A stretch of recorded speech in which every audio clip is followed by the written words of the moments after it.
Salam, salam bahagia para pemirsa sekalian di mana saja Anda berada. Kembali bertemu bersama saya Yakobus Dumupa dalam channel YouTube kita, channel Sayangko. Pada kesempatan ini saya berada di Gereja GBI Pondok Daud Nabire dan bersama saya ada Bapak Pendeta Hengki Elsana Bonsapia, kemudian bersama dengan adik-adik, anak-anak kita semua. Anak-anak ini merupakan anak-anak binaan, anak-anak didik yang rata-rata berasal dari orang tua mereka yang tidak mampu. Dan pada kesempatan ini kita sedang berada di depan Gereja GBI Pondok Daud Nabire. Saya akan mewawancarai Bapak Pendeta Hengki berkaitan dengan banyak hal yang menurut saya perlu kita ketahui bersama, dan saya percaya bahwa apa yang akan kita dengarkan dari Bapak Hengki ini merupakan hal-hal yang banyak menginspirasi tentang hidup kita, dan tentu saja ini menjadi pelajaran yang berharga untuk hidup kita ke depan. Karena sesungguhnya hidup yang baik salah satunya akan tercipta dengan kita saling mendidik, dengan kita saling membina, dan kita saling menasihati satu sama lain. Karena setiap orang adalah guru bagi kita, dan semua tempat harus kita jadikan sebagai sekolah, agar dari apa yang disebut dengan universitas kehidupan kita bisa belajar tentang kehidupan ini. Oke, selamat sore Pak Pendeta. Sore Pak Yakobus Dumupa. Saya senang sekali bisa bertemu dengan Bapak pada sore hari ini. Pak Pendeta ini menyelesaikan pendidikan di STT Kitab Wahyu Internasional Yogyakarta pada tahun 1997. Ada satu hal yang menurut saya sangat menarik dan unik sekali. Ya. Dan hal ini biasa dialami oleh orang-orang tertentu yang jumlahnya sangat sedikit di dunia ini. Bangkit kembali. Ya, betul. Setelah meninggal. Atau setelah dipanggil Tuhan, Ya. Tuhan suruh kembali ke dunia. Betul. Itu hanya bisa dialami oleh Bapak dan beberapa orang saja di dunia ini. Ya, ya. Bolehkah Bapak menceritakan bagaimana kejadiannya Bapak meninggal dan kemudian Bapak bisa bangkit kembali? Ya. Saya bersyukur kepada Tuhan. Ya. Tadinya saya tidak terpikir mau jadi hamba Tuhan atau jadi pendeta. Ya. Karena menurut pikiran saya yang keliru ini, pendeta itu biasa-biasa saja, itu tidak nanti pakai mobil yang canggih-canggih. Kalau saya bupati kah atau saya jadi pilot kah, itu nanti saya pakai mobil canggih. Pendeta itu nanti cuma jalan-jalan kaki saja. Oke. Itu menurut pikiran saya yang keliru. Oke. Dan Bapak yakin itu pikiran keliru? Itu pikiran secara manusia, itu pikiran yang salah. Pikiran yang benar? Pikiran yang benar adalah serahkan hidup sama Tuhan. Pikiran Tuhan bukan pikiran saya. Jalanmu bukan jalanku. Demikian firman Tuhan. Ya. Pikiran itu sebelum Bapak meninggal, Ya. dan sebelum dibangkitkan. Betul. Bapak ceritakan dulu bagaimana ceritanya Bapak bisa meninggal kemudian bisa bangkit. Ya, jadi tahun 87 saya sekolah di SMA YPK di Kota Sorong. Ya. Oke. Ketika saya di sana, sebelum ke sekolah SMA YPK di sana saya di Manokwari. Ya. Saya sedikit kesaksian, saya nakal sekali. Mama saya ada, mama ini sudah mau hampir 90 tahun.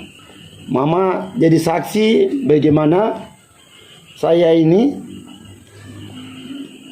meninggal, ya. Dan Tuhan bangkitkan kembali dengan ada beberapa keluarga juga yang ada di Kota Sorong. bahkan ada di sini juga kakak saya yang jadi wakil gembala. Jadi Bapak Ibu yang dikasihi oleh Tuhan, saya dulu nakal sekali, ya, tukang melawan orang tua, ya, tukang bakalai, tukang pencuri orang, babi di kandang, ya. Tapi Tuhan itu baik, karena memang dari dulu sampai sekarang selamanya Tuhan baik. Saya tidak terpikir, nah ternyata Tuhan izinkan saya untuk saya pergi ke kota Sorong. Di sana bukan tambah baik tapi tambah hidup jahat, rusak, jauh dari Tuhan. Dan saya mengalami yang namanya meninggal, ya, atau mati. Tapi puji Tuhan, Tuhan itu luar biasa. Jadi saya sakit penyakitnya itu tidak secara tiba-tiba, tidak. Waktu dibawa ke dokter, ya, tante saya di sana di kota Sorong. Saya tinggal dengan tante saya di kota Sorong, bersekolah. Jadi dokter periksa penyakit, tidak ada penyakit, tapi badan saya ini kecil sampai saya meninggal. Jadi dibawa ke rumah sakit Kampung Baru di kota Sorong, Pak Dumupa, ya. Dan saya mengerti dan tahu proses bagaimana nyawa mau keluar dari tubuh manusia itu saya alami sendiri. Ya, Bapak Ibu yang dikasih oleh Tuhan dan saudara-saudaraku di mana saja Bapak Ibu berada dan sempat nonton YouTube channel Sasengko ini, ya, biar jadi berkat buat kita semua, karena hidup ini adalah kesempatan. Ya, selagi masih hidup, jangan lupa Tuhan. Amos pasal 5 ayat 4 berkata, carilah Tuhan, maka kamu akan hidup. Oke. Bapak meninggal berapa jam? Saya meninggal kurang lebih 12 jam.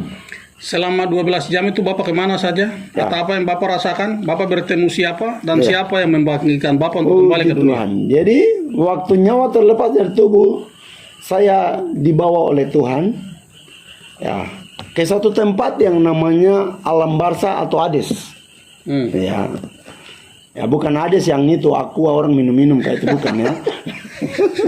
Ya, itu tempat di mana sekarang ini lagi ditaruh di situ orang-orang yang jauh dari Tuhan, orang-orang yang tidak cari Tuhan, cari dunia ini saja, lupa Tuhan. Ah, itu tempatnya ada, lagi tersiksa ini. Ya. Saya dibawa ke sana waktu nyawa saya terlepas dari tubuh ini. Ya. Saya dibawa ke tempat itu. Dan waktu saya dibawa ke sana, saya menyesal. Saya bilang, Tuhan, aduh, saya baru sadar waktu dibawa ke tempat itu, tempat yang namanya ada satu Alam Barsa itu. Teriakan di situ, ada banyak orang berteriak, menangis, menyesal, tapi terlambat, Pak Dumupa. Oke.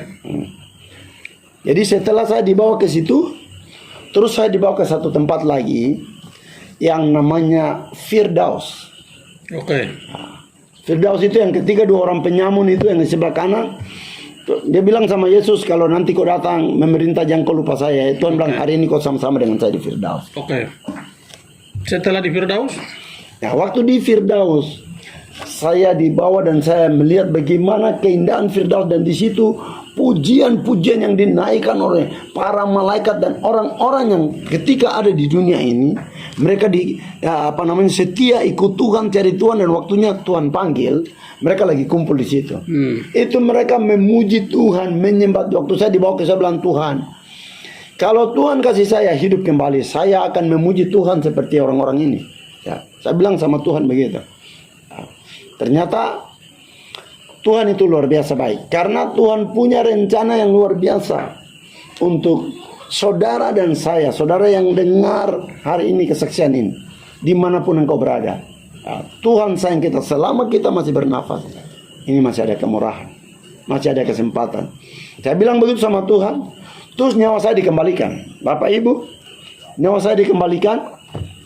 Keluarga sudah taruh rumah duka sudah siap, tenda sudah siap, tempat tidur keluarga semua sudah kumpul karena mayat mau dibawa dari rumah sakit ke rumah duka.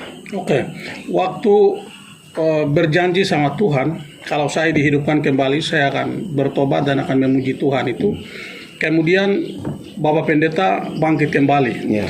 Pada saat Tuhan mau membangkitkan Bapak, apakah ada pesan-pesan tertentu dari Tuhan atau Tuhan tidak bicara begitu saja dan langsung hidup? Ya. Jadi yang pertama saya bicara sama Tuhan, bagaimana saya akan memuji Tuhan, saya akan menyembah Tuhan, saya akan bicara nama Yesus kemana saja, saya tidak akan pernah takut sama siapapun dan apapun. Saya tetap bicara nama Yesus, karena nama yang menyelamatkan hanya nama Yesus Kristus. Ya, nama Tuhan Yesus, tidak ada nama lain di bawah kolong langit ini yang olehnya manusia selamat. Hanya nama Yesus. Ya, saya bilang sama Tuhan, saya akan bersaksi kemana-mana Tuhan bawa saya. Dan saya akan jadi berkat buat semua orang. Mau Tuhan bawa saya ke pedalaman, mau kemana saja, saya siap jadi berkat buat semua orang. Oke. Ya. Setelah Bapak Pendeta bangkit, lalu bagaimana? Ya. Setelah Bapak bangkit, maksudnya begini, setelah Bapak bangkit dari kematian, bagaimana reaksi dari keluarga? Ya. Jadi keluarga ini tadinya mereka tahu karena sudah mati, jadi mayat sudah mau siap dibawa dari rumah sakit ke rumah duka. Ya, jadi rumah sudah siap semua. Ya, ternyata baru waktu itu saya tinggal dengan tante saya di Sorong dan bapak mama mereka di kota Manokwari. Ya, dulu kan susah, radiogram saja, jadi mau kasih tahu itu susah. Kapal juga kapal perintis, jadi kami susah sekali dulu. Ya, nah, radiogram ke Manokwari kasih tahu bapak orang kalau tidak datang lihat mayat, nanti mereka cuma lihat kuburannya saja. Oke. Ya. Tapi puji Tuhan, ya, Tuhan hidupkan saya kembali. Dan hari ini saya bisa bersaksi buat Bapak Ibu semua. Oke. Pada saat berjanji kepada Tuhan bahwa setelah Tuhan menghidupkan kembali atau memberikan hidup untuk yang kedua kali lagi, Pak Pendeta sudah janji sama Tuhan toh. Setelah Bapak hidup, apa yang Bapak lakukan untuk memenuhi janji itu? Ya. Apakah Bapak bersekolah? Atau Bapak tambah bikin dosa lagi? Ya. Atau sekolahnya kemana? Ya, atau ya. berpikir mau jadi pendeta, padahal dulu berpikir jadi pendeta itu tak ada apa-apa, jadi Ya, tidak ya, usah. ya. Apa yang Bapak lakukan? Ya, jadi setelah Tuhan hidupkan saya kembali, saya langsung komitmen dengan Tuhan untuk melayani Tuhan. Dan saya mulai belajar lebih mendalami lagi bagaimana seseorang itu ikut Tuhan, ya. Sekolah kehidupan seperti apa yang tadi Bapak Dumupa bicara. Jadi saya mulai belajar. Jadi di Papua sini sampai saya mulai belajar ke Jawa sana, ya. Ke Yogyakarta, ya, ke Jakarta, Surabaya. Saya mulai belajar, ya. Bagaimana melayani Tuhan seperti apa. Belajar juga di layani orang-orang di jalan-jalan, ya. Pelayanan buat orang-orang di pemulung-pemulung, ya. Di saya mulai belajar, ya. Belajar untuk bagaimana jadi berkat buat mereka. Seperti itu Bapak. Iblis itu kan dia juga tak mau kasih biar Bapak jadi orang baik toh. Ya. Jadi selama Bapak berjuang untuk menjadi orang baik itu, godaan-godaan untuk mengembalikan Bapak kayak kehidupan sebelumnya yang tak bagus itu adakah tidak? Ya. 1 Petrus pasal 5 ayat 8 bilang setan itu, iblis itu seperti singa yang mengaum mencari mangsa. Jadi dia cari peluang-peluang di mana Ya. untuk dia jatuhkan saya. Okay. Yang pertama adalah dia bilang, nah sekarang kau lihat, kau pelayanan kau jalan kaki terus toh, kau tidak punya apa-apa toh, betul? Kau tidak punya mobil kaca gelap, kau tidak punya apa-apa, kau jalan kaki, ya. Dan selama pelayanan, ya, puluhan tahun saya jalan pelayanan, saya pelayanan saja, saya tidak punya pikiran apa-apa. Selama karena saya sudah janji sama Tuhan. Oke. Ya. Jadi itu selalu terbayang-bayang ya. Betul. Membayangkan surga dan membayangkan neraka. Ya. Dan pilihannya jangan nanti kematian kedua kali itu kembali ke tempat yang Betul. terbaik lagi, tapi pergi masuk ke Ya. surga. Oke, setelah menyelesaikan pendidikan, kemudian di Jogja ya, Ya. Bapak kembali, Bapak jadi pendeta. Ya. Bapak jadi pendeta dan Bapak bertugas di mana? Pertama kali saya pelayanan setelah di Jogja, saya tugasnya ke daerah Jawa Barat, yaitu di daerah Bogor. Ya, pelayanan pertama saya di daerah Pasar Anyar. Oke. Ya, pelayanan di ada salah satu gereja di situ, saya bantu pelayanan di situ. Setelah dari sana, terus saya kembali ke Manokwari. Nah, di Manokwari saya ketemu dengan saya punya bapak pendeta, orang tua rohani yang namanya pendeta Daniel Alexander. Oke. Nah, di situ beliau bawa saya untuk mulai banyak belajar. Beliau bawa kembali ke Surabaya lagi dan mulai belajar di Surabaya, belajar di Jakarta. Setelah itu beliau bawa kembali ke Nabire. Saya tidak ke Manokwari, ya. Langsung beliau bawa ke Nabire. Ya, jadi kepala asrama buat anak-anak asrama di Yayasan Pesat. Ya, seperti itu Bapak. Oke. Sejak ke Nabire sampai sekarang ini Bapak sudah bertugas berapa tahun? Sejak ke Nabire saya kurang lebih sudah sekitar 30 tahun. Lama ya? Lama, ya. Lumayan. Jadi boleh dibilang sudah kepala suku di Nabire. Luar biasa sekali ya. Dalam sekian waktu yang sangat lama di Nabire ini ya, selain melakukan pelayanan di gereja ya, Bapak sudah membuka panti asuhan ya? Ya, sudah. Panti asuhan untuk bisa menampung anak-anak dan adik-adik kita yang Ya. Rata-rata itu yatim Ya. dan yatim piatu. Ya seperti tadi Bapak sampaikan, jadi pendeta itu kan tak ada apa-apa tuh. Terus ini terlalu dekat apa sampai bisa bikin panti asuhan, lalu bisa menampung anak-anak adik-adik kita ini, lalu bisa mendidik dan bisa menyekolahkan mereka. Apa yang mendorong Pak Pendeta harus melakukan itu? Ya. Yang pertama saya percaya bahwa Injil Lukas 1:37 berkata sebab bagi Allah tidak ada yang mustahil. Tuhan bilang burung di udara aku pelihara. Oke. Apalagi kamu. Oke. Seperti itu. Jadi Bapak yakin? Yakin. Bahwa bisa Ya. mendidik dan membesarkan mereka. Amin. Bisa. Ya kalau itu sudah menjadi kehendak Tuhan, pasti berkat Tuhan itu datang. Amin. Soal jumlah itu tidak masalah. Amin. Yang penting dengan apa yang ada kita bisa menjadi berkat untuk anak-anak ini. Ya. Itu yang lebih penting. Kira-kira ini anak-anak ini namanya siapa ya? Darling. Darling. Kalau ini? Yesi. Ini dari mana saja? Yang paling belakang. Ada pun nama siapa? Daniel. Oke. Dari mana saja ini? Mereka ini? Dari semua suku ada. Ya. Semua suku ya. Semua suku ada. Kalau Daniel ini dari mana? Dari Biak. Biak. Terus dari Biak mana? Dari Biak Barat. Oke, dari Biak Barat. Terus sebelah siapa? Ika. Dari mana? Dari Biak. Dari Biak juga. Terus Ade dari mana? Mambor. Oke. Jadi kalau ini Ade siapa namanya? Putri. Putri. Ini Putri ini orang tuanya ya. Ya, kalau Meninggal yang yatim piatu. yang yatim piatu itu ya, Boni, terus ini si Darlin, Oke. yang Feby, Aldo, Oke. ya, apa lagi? Ya, Sila ya, Iya. ya. Sila ya. Iya. Kalau ini namanya siapa? Kok nama siapa? Nama siapa? Apa nama siapa? Ica, Ica. ya, Ica sini dulu. Ica kau dekat bapak sini. Ica sini. Hmm. Ica dari mana? Bicara kuat. Dari Manokwari. Dari Manokwari. Manokwari di mana? Manokwari. Sudah berapa lama di sini? Tahun. 1 tahun. Senang tidak di sini? Senang. Senang ya. Belajar terus ya. Suatu saat jadi besar. Kalau bisa jadi pendeta sama dengan Bapak. Atau suatu saat jadi bupati sama dengan Bapak. Bupati perempuan. Bisa tuh. Perempuan Papua. Oke, silakan kembali. Ya. Jadi ini luar biasa. Tidak semua orang, jangankan Bapak ya. Kadang-kadang hal semacam ini, sekalipun kita punya harta berlimpah, belum tentu kita bisa melaksanakan itu. Betul. Ini soal hati nurani. Amin, amin. Soal hati nurani, soal hati. Ya, amin. Saya bupati, ya mungkin saya punya uang mungkin sedikit lebih banyak dari Bapak. Belum tentu saya melaksanakan itu. Ya.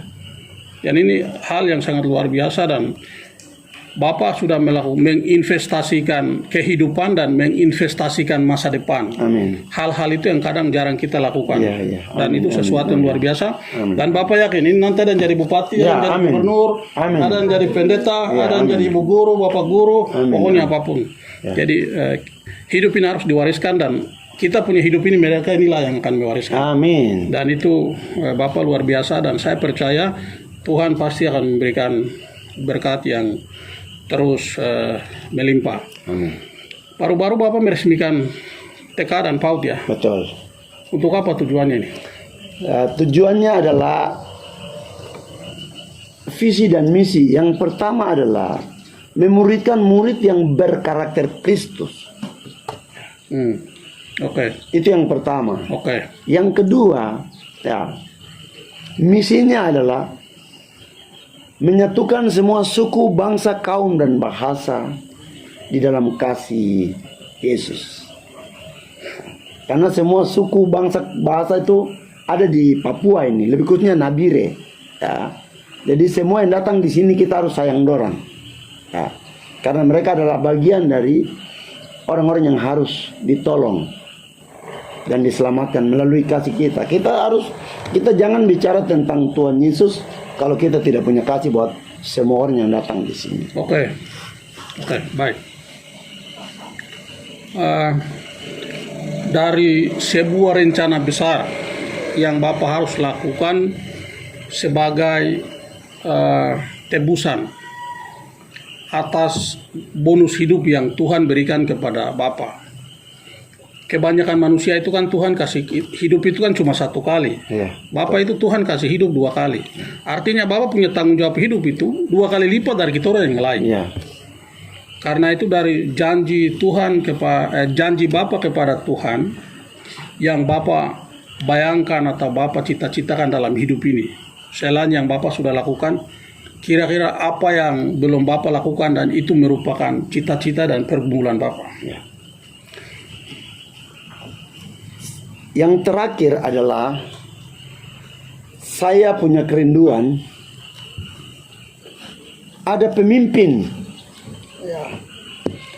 Pemimpin yang bangkit dari tanah Papua. Pemimpin yang punya hati seperti Tuhan Yesus.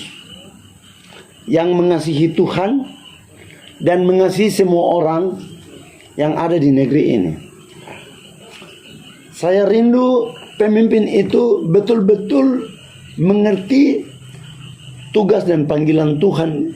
Bukan hanya jadi gubernur saja, bukan hanya jadi bupati saja, bukan hanya jadi pendeta saja, bukan hanya jadi pastor, tapi dia jadi bapa. Dan itu doa Yesus. Murid-murid diajarkan doa Yesus. Datanglah kerajaanmu, jadilah kehendakmu di bumi seperti di sorga. Nah berarti Bapa yang punya hati seperti Yesus itu harus ada di Papua. Ya, dia mengasihi Tuhan dan dia mengasihi semua orang. Nah ini yang jadi pergumulan saya untuk terakhir ini. Sebelum ya kalau memang Tuhan izinkan saya hidup dan saya percaya saya tetap hidup sampai Yesus datang. Oke, amin. Apa yang Bapak harapkan kepada diri kita ini? Harapan saya adalah mereka menjadi anak-anak yang tunas Daud, Wahyu 22:16. Tunas Daud, bintang timur yang gilang gemilang. Anak-anak ini jadi anak-anak yang membawa pemulihan untuk generasi-generasi yang ada di, lebih khususnya di Papua ya, dan lebih khususnya lagi di kota Nabire. Generasi mereka jadi anak-anak yang membawa dampak dan pemulihan buat generasi mereka yang rusak di akhir zaman dibawa kepada Tuhan Yesus Kristus untuk juga diselamatkan. Oke, untuk adik-adik, saya dulu waktu kecil itu cita-cita banyak, tapi semua cita-cita itu tidak pernah satupun yang tercapai, satupun tidak ada. Bahkan saya jadi itu bekerja atau menjadi sesuatu yang tidak pernah saya cita-citakan.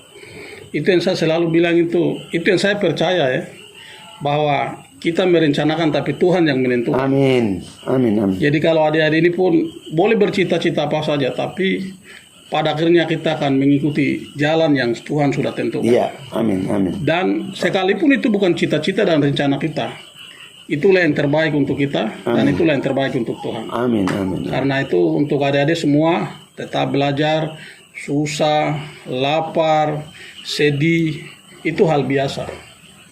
Saya sudah pernah melalui itu, Bapak juga pernah melalui itu. Tadi Bapak juga nakal, tapi Tuhan kasih bonus setelah meninggal, bonus untuk hidup lagi. Amin. Tapi saya juga yakin bahwa sapu nakal itu mungkin kalah dari Pak Pendeta. Makanya saya selalu sebut sapu nama itu Mapendos, manusia penuh dosa. Ya, begitu. Baik, Bapak Ibu, saudara-saudari sekalian di mana saja Anda berada, itulah sedikit perbincangan saya dengan Bapak Pendeta Hengki. Bapak telah berbagi beberapa hal yang berkaitan dengan proses perjalanan hidup, di mana perjalanan hidup beliau itu dipenuhi suka dan duka, tawa dan air mata, dan itulah kehidupan. Amin. Kalau kita ingin hidup senang saja, atau kalau kita ingin hidup susah saja, maka sebaiknya kita tidak boleh hidup. Karena itu resiko atau konsekuensi dari kehidupan. Karena itu apapun yang terjadi dalam hidup ini, kita harus terima sebagai anugerah Tuhan. Dan karena itu anugerah Tuhan, maka sudah menjadi kewajiban bagi kita untuk selalu mengucap syukur. Sampai di sini perbincangan kita, dan Pak Pendeta, terima kasih. Untuk adik-adik, anak-anak semua, terima kasih. Seperti saya sayang kamu semua, Tuhan juga sayang Amin. kita semua. Amin. Oke. Ya. Shalom. Tuhan berkati. Terima kasih.